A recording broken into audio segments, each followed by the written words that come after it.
Echoes of Origin ka të kaluar kufijt e një koncerti të zakonshëm. Projekti i mezzosopranos Flaka Goranci ka qenë dialog i traditës muzikore dhe finesës së interpretimit klasik. Perla shqipe të gjitha trevave ka njehuar me ritmet që burojnë nga instrumentet tradicionale. Ky takim që jo vetëm befasi, por edhe emocion i thellë për publikun. Ai që përkthehet si Jehona e Origjinës ka qenë homazh për identitetin, kujtesën dhe rrënjët shqiptare.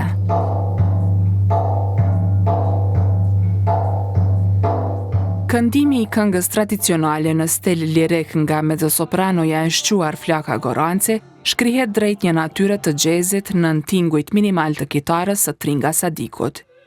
E ngjyrimin popullor e merr kur bashkohet çiftelia e Hava Bekteshit dhe Arbresha në Dajre.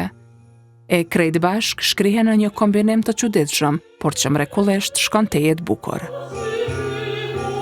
Zëri i sopranos, i disiplinuar në teknik dhe i pasur në nuanca, e ngrej këngën shqipe në imazhin e një repertori të formuar shumë herët. Në skenën e Armatës, opera nuk që e largët e elitare, që e prekshme, duke marrë ngjyrim kombëtar pa humbur dinjitetin estetik.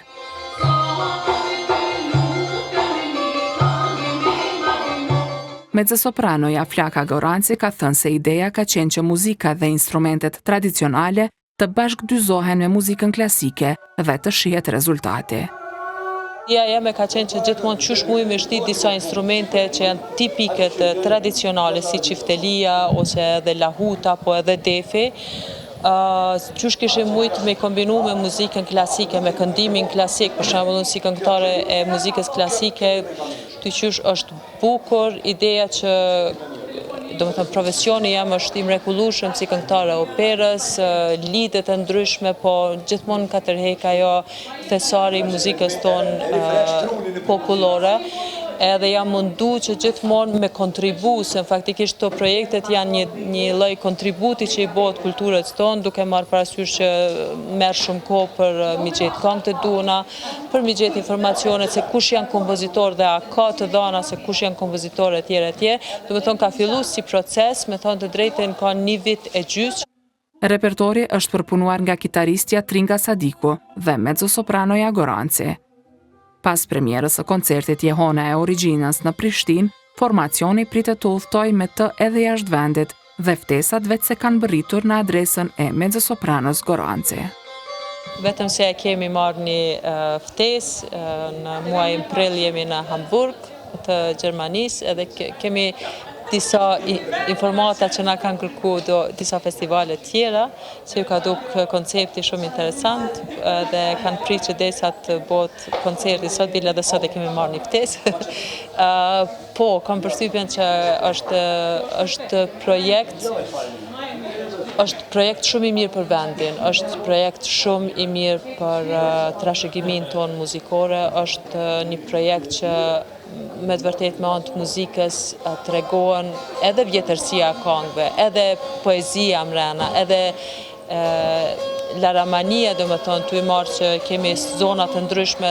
Hava Bekteshi, e cila ka luajtur me çifteli, ka thënë se pozita e çiftelis në këtë koncert ka qenë një prej veçantive të tij. Ka thënë se ka qenë ndërthurje e gjithçkaje. Ka qenë një eksperiencë shumë jashtëzakonshme. Do të thonë një eksperiencë komplet ndryshe nga ajo që deri tani çiftelia ime ka pas rrugtimin.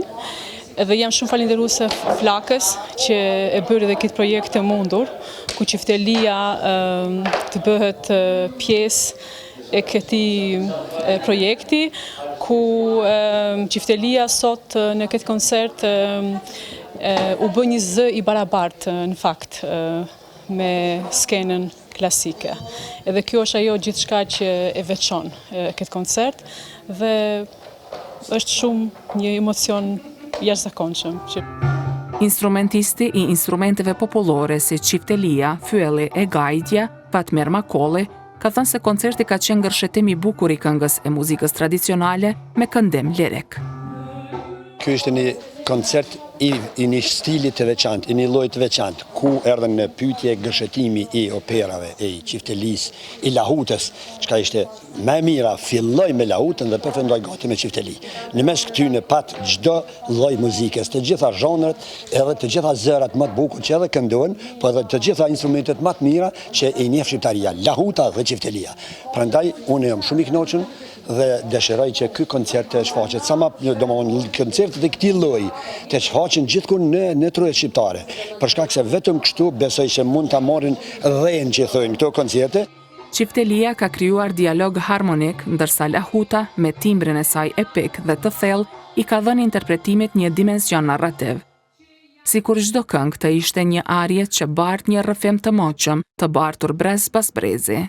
E dairja, me pulsimin ritmik, ka sjell gjallëri dhe energji edhe duke ilustruar peizazhet e bukura shqiptare. Në kuadër të projektit Echoes of Origin, Tringa dhe Hava kanë mbajtur punëtori për qifteli dhe kitar një ditë para koncertit. Koncerti ka dëshmuar se këndimi klasik dhe instrumentet tradicionale janë dy gjuhë që kur flasin së bashku, krijojnë harmoni autentike.